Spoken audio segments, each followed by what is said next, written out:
میں کوشش کروں گا کہ اپنے آپ کو سنبھال کے چند باتیں پیش کر سکوں۔ اس وقت پوری دنیا میں ایک شدید غم کے ساتھ ساتھ قوم و ملت کے اندر بے انتہا غم و غصہ ہے کہ یہ ہوا کیسے، کیا ہوا۔ لیکن سب سے بڑی بات یہ ہے، جو میں چند باتیں کہنا چاہتا ہوں ان کو غور سے سنیے گا۔ میں چاہتا ہوں کہ قوم و ملت کے اندر اس وقت نا امیدی نہ پھیلے۔ ہم کربلا کے بعد بھی کبھی نا امید نہیں ہوئے۔ ہمارے نزدیک سب سے بڑی شہادت، سب سے بڑا جو المیہ تھا وہ کربلا، لیکن ہم کربلا کے بعد بھی نا امید نہیں ہوئے۔ افسوس اس بات کا ہے کہ جس طرح سے شہادت ہوئی، میں چند جملے کہنا چاہتا ہوں۔ روس کے صدر نے کہا کہ آپ یہاں آ جائیے، ایران کی فوج نے کہا کہ آپ تہران چھوڑ دیے، انہوں نے مشہور بھی کر دیا کہ وہ تہران سے چلے گئے ہیں تاکہ دشمن ان کو نشانہ نہ بنائے، لیکن وہ ایک ہی بات دہراتے رہے، ہم جن کے ماننے والے ہیں وہ میدان نہیں چھوڑتے۔ میں میدان میں رہوں گا، میدان سے نہیں جاؤں گا۔ آپ جانتے ہیں 86-87 برس کے سن میں وہ روزے سے تھے، اور روزے کی حالت میں 10 ماہ مبارک رمضان، جناب خدیجہ کی وفات والے دن ان کی شہادت ہوئی۔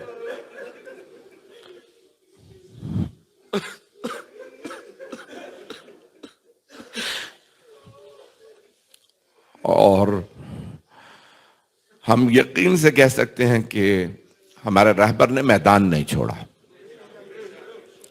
میدان میں رہے، اور اپنی آخری حالت تک اپنے جب بتا بھی دیا گیا تھا کہ حالات خراب ہیں اور بار بار امریکہ اسرائیل دھمکی دے رہے ہیں کہ وہ ڈائریکٹ آپ کو ٹارگٹ کریں گے، کہ نہیں، میں میدان چھوڑ کر کے نہیں جاؤں گا۔ عزیزان گرامی، اہل بیت کے جو غلام ہیں وہ ایسے ہی ہوتے ہیں۔ کبھی ایسا نہیں ہوتا کہ کوئی اہل بیت کا ماننے والا میدان سے نکل جائے۔ آج ساری دنیا گواہی دے رہی ہے، کربلا والوں کا راستہ معلوم ہو گیا۔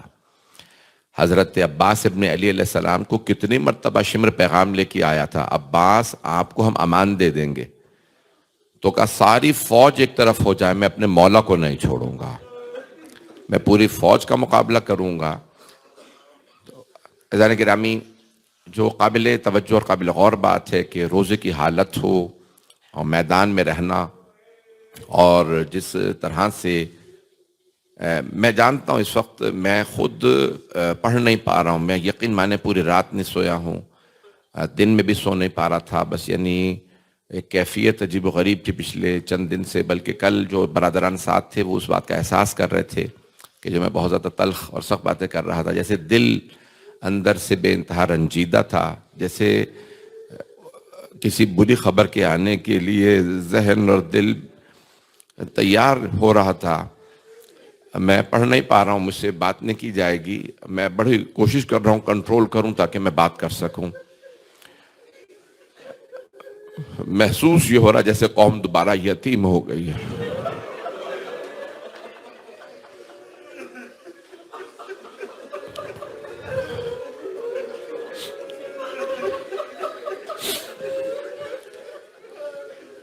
آپ جانتے ہیں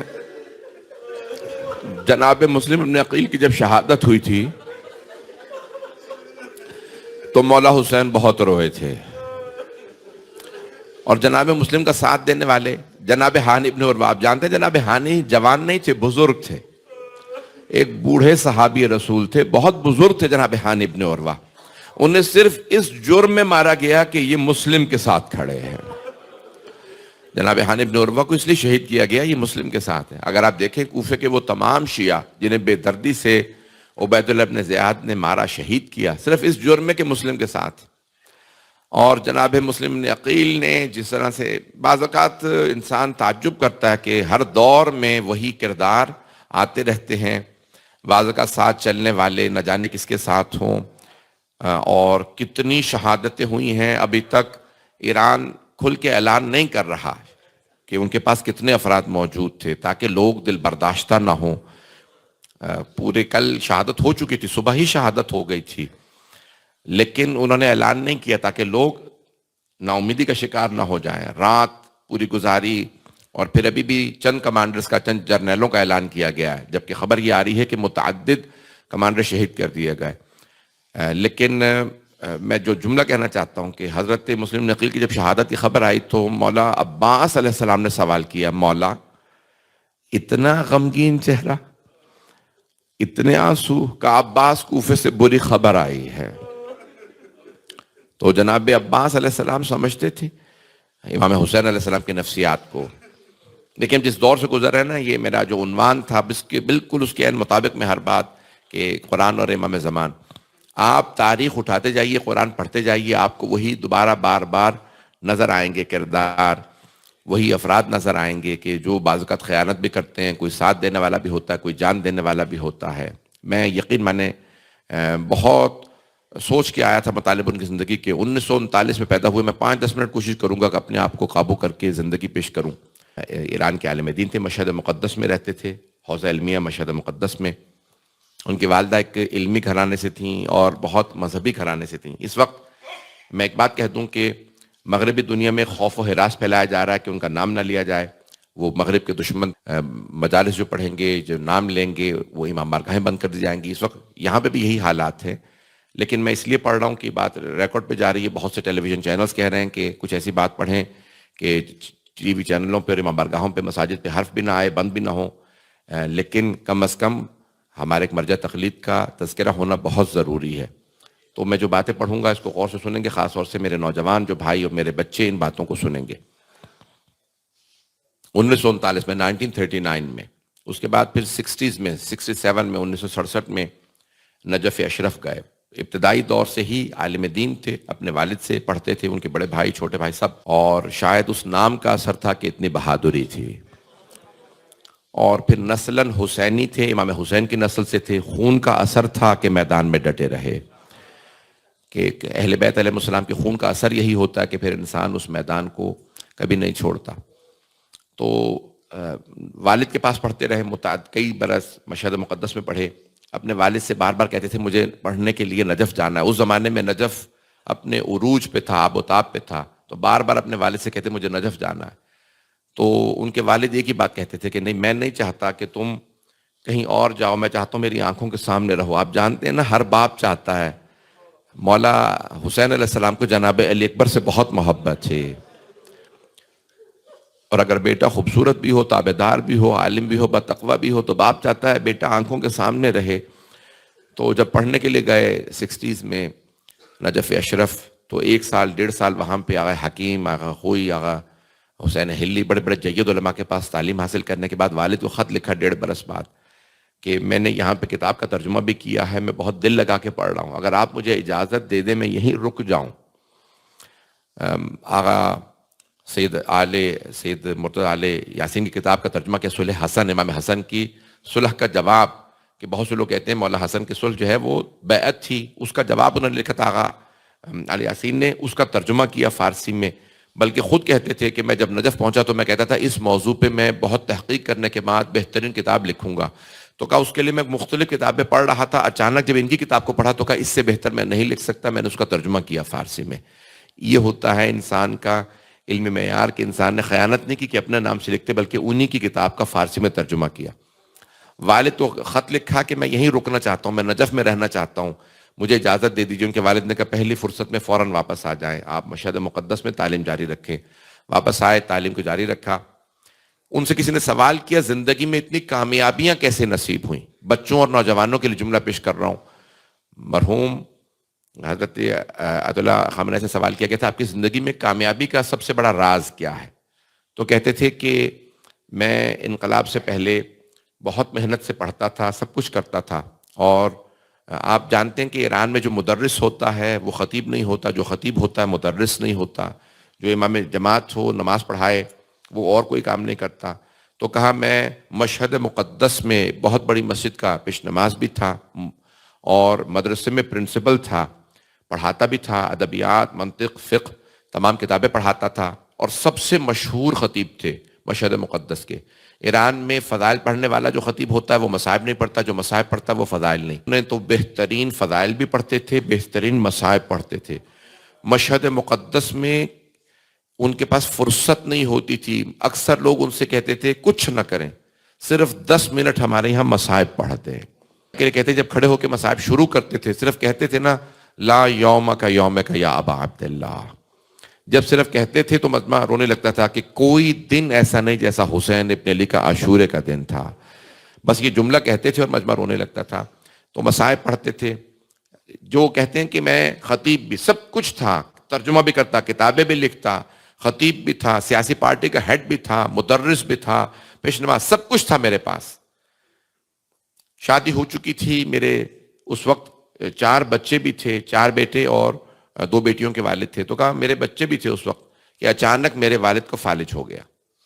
میں نے اپنے بھائیوں سے کہا میں مصروف ہوں، جو کچھ مالی معاونت چاہیے ہوگی، مالی امداد چاہیے ہوگی میں دوں گا، صرف والد کی دیکھ بھال کرو، صبح و شام والد کی خدمت میں رہو. کہ بڑے بھائی نے انکار کر دیا، چھوٹے بھائی سے بات کی، انہوں نے بھی انکار کر دیا. تو میں نے پھر ایک مرتبہ اپنی مدیریت سے دستخط استعفیٰ دیا، ریزگنیشن لکھا، کہا آج کے بعد سے میں مدیریت نہیں کروں گا. پیش نمازی کو چھوڑ دیا، کہا 5 وقت کی نماز پڑھانے کے لیے میں نہیں آ سکتا، میرے والدین کو کب میری ضرورت پڑ جائے، میرے والد کو، میں نہیں آؤں گا. خطابت کو چھوڑ دیا، سیاسی پارٹی سے ریزائن کیا، کہا سب کچھ چھوڑ دیا. اپنی بیوی سے صرف ایک جملہ کہا، بچوں کی دیکھ بھال کرنا، میں اپنے والد کی دیکھ بھال میں لگا رہوں گا. کہتے ہیں 6 مہینے والد کی خدمت کرتا رہا، اچانک والدہ بھی بیمار ہو گئیں. کہ دونوں بستر پہ آ گئے.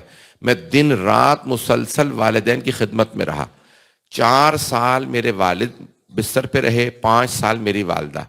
جب دونوں کا دنیا سے انتقال ہو کے رخصتی ہوئی تو میں نے اپنے آپ سے کہا خطابت ختم ہو گئی، سیاسی پارٹی سے میرا کردار ختم ہو گیا، امام جماعت کوئی اور بن گیا، میری تدریس، ترجمہ، تالیف سب کچھ ختم ہو گیا.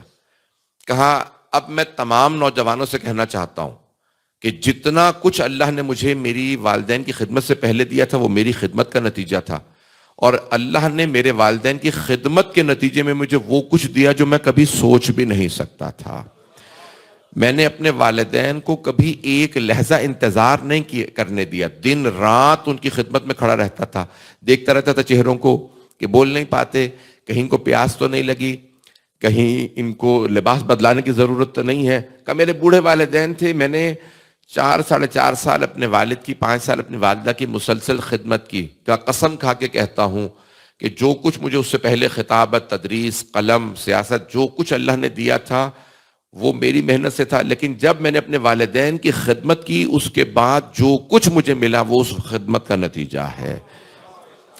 میری زندگی میں جو کچھ اللہ نے مجھے دیا، میں ان مقامات کا جن کا سوچ بھی نہیں سکتا تھا، جو میں حاصل کرنے کی کبھی آرزو بھی نہیں رکھتا تھا، اللہ نے مجھے وہ مقامات دیے.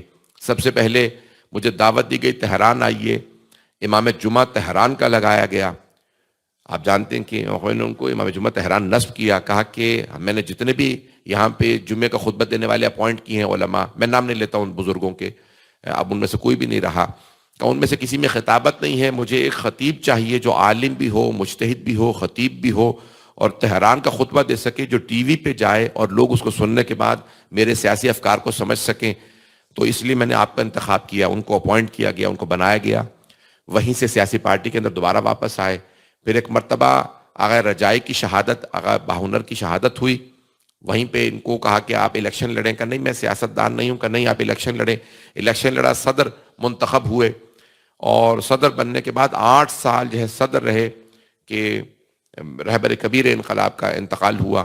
اور پھر 89 میں ان کو رہبر کا درجہ دیا گیا اور ایران کا ولی فقیہ بنایا گیا 89 میں، 1989 میں. اور تب سے لے کے اب تک اپنی شہادت تک مسلسل انہوں نے سیاسی لحاظ سے، فوجی لحاظ سے، اقتصادی لحاظ سے، جتنے سینکشن سے، میں قسم کھا کے کہتا ہوں جتنے سینکشنز اور پابندیاں ایران پہ تھیں، اگر برطانیہ، فرانس، اٹلی، اسپین، جرمنی کسی ملک پہ ہوتی تو وہ چند برسوں میں تباہ ہو جاتے. 37 سال پابندیوں میں سربلندی کے ساتھ آگے بڑھانا اور بینک کرپٹ نہ ہونے دینا، نہ کولیپس ہونے دیا، نہ سیاسی لحاظ سے، نہ اقتصادی لحاظ سے. اور کہتے تھے کہ جب بھی میں زیادہ پریشان ہوتا ہوں، اگر میرے بھائی، میرے بچے اس بات کو سن لیں تو آقا آپ کیا کرتے ہیں؟ کہ جب زیادہ پریشان ہوتا ہوں تو میں مسجد جم کران چلا جاتا ہوں اور میں بارہویں امام سے کہتا ہوں مولا جو میرے پاس عزت ہے وہ آپ کی دی ہوئی ہے، جو آج میرا نام ہے وہ آپ کی وجہ سے ہے، میری عزت کو نہ جانے دیجیے گا، میں جس طرح سے رہوں، میں میدان میں کھڑا رہوں، آپ سے منسوب ہو، لوگ کہتے ہیں یہ مہدی کا غلام ہے، یہ نائب ہے، لوگ جو کچھ مجھے کہتے ہیں میں جانتا ہوں میں کچھ نہیں، بار بار ایک ہی بات دہراتے تھے، مولا میں آپ کا غلام ہوں، میری آبرو رکھ لیجئے۔ آج امام زمانہ نے وہ آبرو دی، پوری دنیا کہتی ہے سلام۔ آئے میں چند جملے اگر مصاحب کے پڑھ پایا تو پڑھوں گا۔ آپ جانتے ہیں کروڑوں افراد سڑکوں پہ نکل آئے ہیں، لاکھوں نہیں کروڑوں افراد سڑکوں پہ ہیں، اور جب فجر کے بعد اعلان ہوا تھا صبح تو لوگ سر پیٹ رہے تھے، ماتم کر رہے تھے۔ میں کہتا ہوں کہ اگر یہی قوم کربلا میں ہوتی، ممکن ہی نہیں تھا کہ حسین ابن علی کو کہنا پڑتا حل من ناصر ینصرنا۔ آج یقین مانیے دل بہت افسردہ ہے، میں بہت کنٹرول کرنے کے بعد چند جملے مصاحب کے پڑھنا چاہتا ہوں، مجھ سے پڑھا نہیں جا رہا۔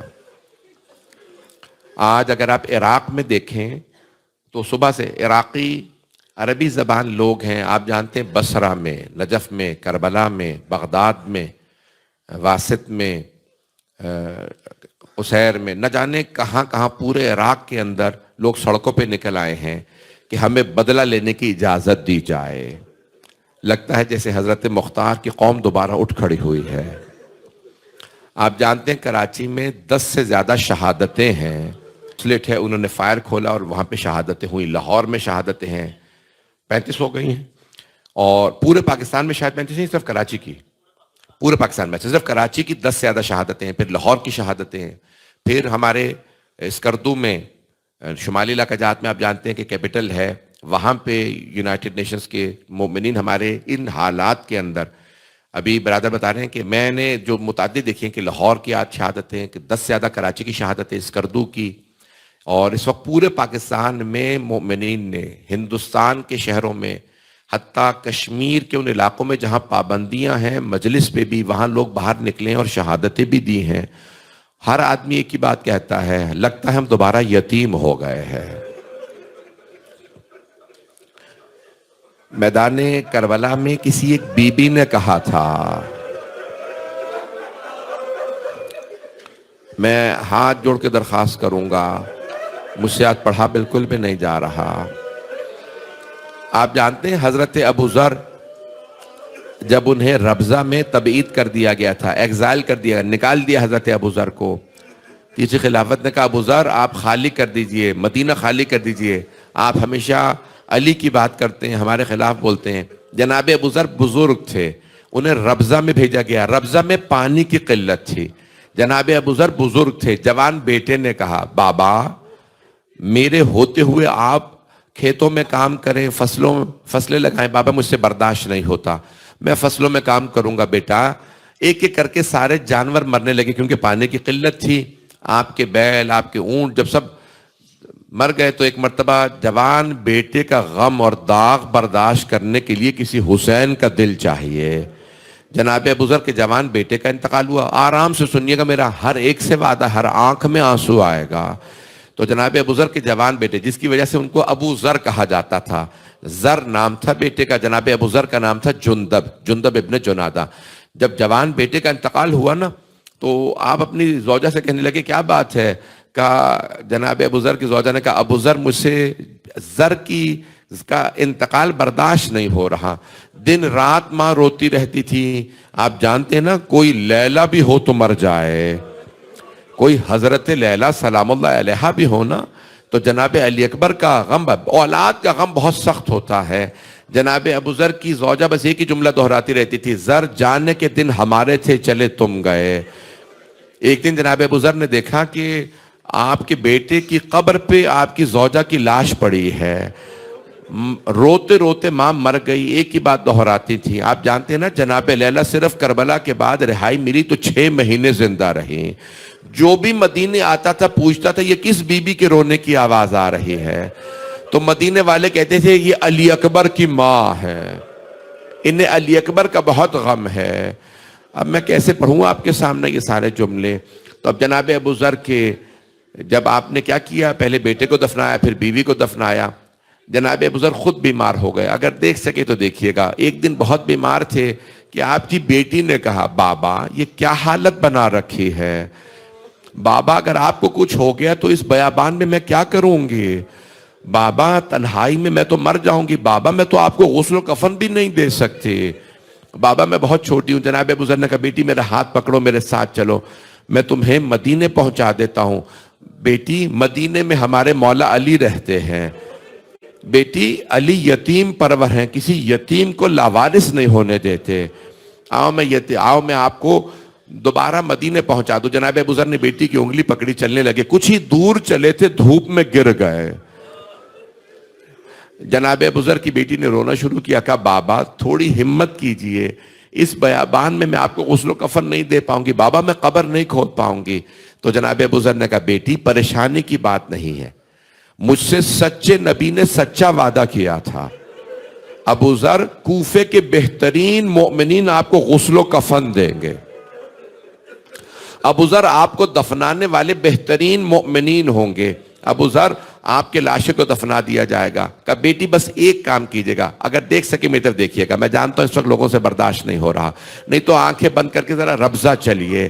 تو ربضہ میں جناب ابوذر نے اپنی بیٹی سے کہا بیٹی بس ایک کام کیجئے گا، جہاں سے قافلے گزرتے ہیں اس راستے میں جا کے بیٹھ جائیے گا، اور کوئی قافلہ آتے دیکھیے تو قافلے والوں سے روک کے کہیے گا اے قافلے والوں یہاں صحابی رسول کا جنازہ پڑا ہے، صحابی رسول کا جنازہ بے گور و کفن پڑا ہے، دفنانے میں میری مدد کر دیجئے۔ بس بیٹی قافلے والے آ جائیں گے۔ آپ جانتے ہیں نا باپ اگر مر رہا ہو سب سے زیادہ اگر کوئی محبت کرتا ہے باپ سے تو وہ بیٹی کرتی ہے۔ جناب ابوذر کا آخری وقت تھا، بار بار کہتے تھے بیٹی آپ رخ پھیر لیجئے، مجھے مرتا ہوا نہ دیکھیے گا، جانتے تھے بیٹی سے برداشت نہیں ہوگا کہ نہیں بابا۔ بس ایک مرتبہ جناب ابوذر نے ایک ہچکی بھری، ایک آنکھ سے آنسو نکلا، آنکھ بند ہو گئی، اونچی اونچی ایک بیٹی رونے لگی، ہائے میں یتیم ہو گئی، میرے بابا دنیا سے چلے گئے۔ اب جانتے ہیں جناب ابوذر کی بیٹی نے کیا کیا، بیٹی نے ایک رومال نکالا چہرے پہ رکھ دیا۔ جناب ابوذر کی بیٹی نہیں چاہتی تھی میرے باپ کے چہرے پہ دھوپ پڑے،